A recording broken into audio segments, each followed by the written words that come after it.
Hi, this is Mark, and you're listening to the Mexican Spanish podcast from MexicanSpanish.com. I'd like to talk about how to use a dictionary to improve your Spanish.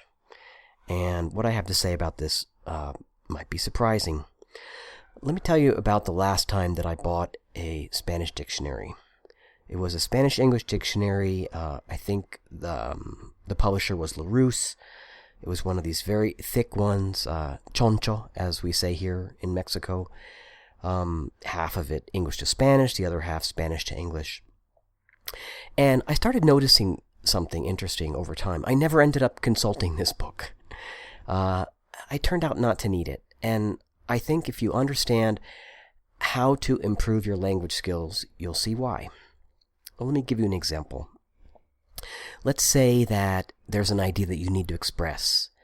You're having a conversation with somebody, and maybe you want to talk about an auction, for example. Maybe a website like eBay where they have auctions, and you don't know the word for auction. Well, let me ask you this. What good is this dictionary going to do while you're having this conversation? Because unless you planned in advance that this was the topic of the conversation, and sometimes you can do that, but not typically, right?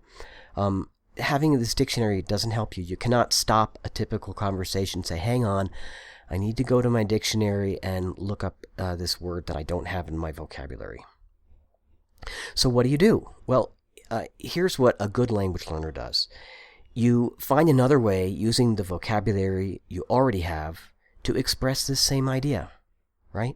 So just to give the paraphrase in English, you could say something like, oh yeah, I have an account on this website where instead of putting a specific price on each item, different users make an offer. They offer their best price. And the person who offers the highest price gets to buy the item, right? So that's how you do it. It's a paraphrase. It's a circumlocution. And you do all of that without needing to know the word subasta, for the word for auction in Spanish. And in fact, if you do this skillfully and confidently and nonchalantly, it's very likely that the person you're talking with may not even notice what you've done. They may not even notice that, oh, this guy doesn't know the word for that, so he just gave me this big, long description. So there's really an art to this. It's an art and a skill. It's something that you get better at over time. But you don't get better at it if you have the idea in your head that you need to have this specific word in order to communicate. And that's where the dictionary comes in. You don't need the dictionary for this. Now, if you want, after the conversation, you can go look up the word to see what it is. Will you remember it the next time? You probably will if it's something you actually needed to use in conversation. But typically, we don't even bother to do that. Typically, you just move on to whatever your next conversation is. So I don't think that there's a communicative need to have a dictionary when you're speaking. The same applies when you're listening. When you hear something and somebody says something and you don't understand it, it's frequently the case that you don't even know why you didn't understand it. You're not able to identify a particular word and repeat that word and say, what does this word mean? Typically, you just heard a mass of sounds and you're not sure exactly what part you didn't understand. It's particularly frustrating when there are words that you know all the words, but the meaning still isn't clear to you. But if you're in a conversation with somebody, unless this person is particularly interested in helping you with your language skills, you're not going to stop the conversation and say, what does that word mean? Give me a definition of that word. And you're definitely not going to be able to stop them and go run to a dictionary. So, again, for speaking and for listening, a dictionary is not so helpful. It can be more helpful in reading and writing. That's not really what I'm interested here on this podcast. I'm more interested in speaking skills. But for reading and writing, if there's a word that you read and you don't know it, I guess you could look it up. But here's the thing. If you're reading something that you're interested in and something that's appropriate for your level of Spanish, you're probably going to be able to guess what the word means from the context, right? So let's say that you're a nuclear engineer and you're reading something in Spanish about nuclear engineering. Most of the words, most of them are cognates, and you're going to be able to figure out what they mean based on English and also based on your knowledge of nuclear engineering. If you run across something you don't understand, instead of running to the dictionary, try this instead. Ask yourself, what could that word possibly mean? Now, you can get some clues by looking at the word itself. Oh, there's a prefix. Oh, this is a root. It looks like another word that I know. That's possible. But the best way to do this is to look at the context and think about what would make sense. What could possibly make sense here? Try to come up with 1 or 2 or 3 possibilities. Often you figure out what the word means, and you don't need to run to the dictionary. And people give up way too easily. Oh my God, I don't know what that word means. Oh my God, where's my dictionary? Hang on, I got to find my dictionary. Maybe occasionally that's the way to go, but most of the time, if you're reading something that's a topic that you know something about, for example, it could be area of professional interest, like I mentioned, or in the area of listening. Again, if you're watching a television series, you know these characters, you know the kinds of things that they're likely to say. So you can figure out from the context what that word means. You might not be sure, but here's what you do. You look at the word, you focus on it, you take your best guess as to what it probably means, and you store that away in your own mental dictionary. You don't need to write this down. If you want to, you can, but if that's intrusive, and it often is, just try to store it away in your head. This word and what you think it probably means. But basically, there's a little asterisk in your mental dictionary by this word that says, I'm curious about this word. I have an idea maybe of what it means, but I'm going to keep my eye open for it. And again, now if you're down the road, if you're reading something on the same topic, you're likely to see this again.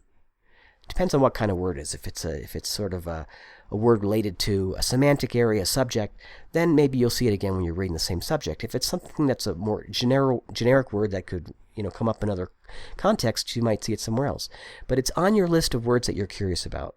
So your curiosity has been piqued, and the next time you see this word, you're going to have another context, and you're going to say, oh, my idea that I had before about what this means, it was close, but I see now that it's not quite right. I think this is a much better way than stopping what you're doing and looking up a word in the dictionary. Let's talk about the final skill, which is writing. Okay, so you're writing something in Spanish, and you maybe come across the need to express a word, an idea that you don't know how to say in Spanish. Well, again, you could look it up in the dictionary, but it's frequently a good exercise and a good skill to find another way to express this idea. It's often the case that you don't need this exact word. You may be focused on the fact that, you don't know how to say, easy chair, okay? It doesn't matter. Just say a piece of furniture. In 99 times out of 100, that's good enough for what it is that you're trying to communicate. If you need to have a specific word, then look in the dictionary. But here's what I want to mention about using the dictionary. Dictionaries, in general, are not so helpful. And here's why. They often don't give you a lot of context. They often don't give you a feeling for which meanings are common and which meanings are not common, which meanings are very old, which are currently in use. They often don't give you enough information about which meanings are used in different dialects of the language, and that's really important in Spanish. Of course, there's lots of vocabulary that's very standard and doesn't vary across dialects, but a great deal of everyday words do. They're different in Spain, or different in Mexico, different in Argentina, different in Colombia. And dictionaries sometimes do a pretty good job of sorting that out, but they frequently don't. And as you get to know the language better, you start to realize this. You look in the dictionary like, well, actually, that's not the way that I hear that word used. Also, dictionaries are not necessarily updated, They were originally, the first version was, 50 years ago. And yes, there's been some updates, but a lot of the language that's in a dictionary is old. And I'm not just referring to slang. Just regular language that has come into the language and is frequently used now may not really get its due prominence in the dictionary. So that's another big problem with dictionaries. Also, they often they just don't give you, as I was saying, they don't give you enough context. They don't necessarily give you the most common example of how a word is used. So I'm not big on dictionaries, and I know a lot of people are. They maybe nowadays they don't buy the paper version. They have an app or they have something on their smartphone, or they'll check on a website. And whenever I've done this, I'm often disappointed. Again, as you get better with the language, you start to notice the deficiencies of these things, and I think it's worth paying attention to as a learner. I place more emphasis and more trust in how I see a word used than in what the dictionary says the word means, and I think that's good advice in language learning in general.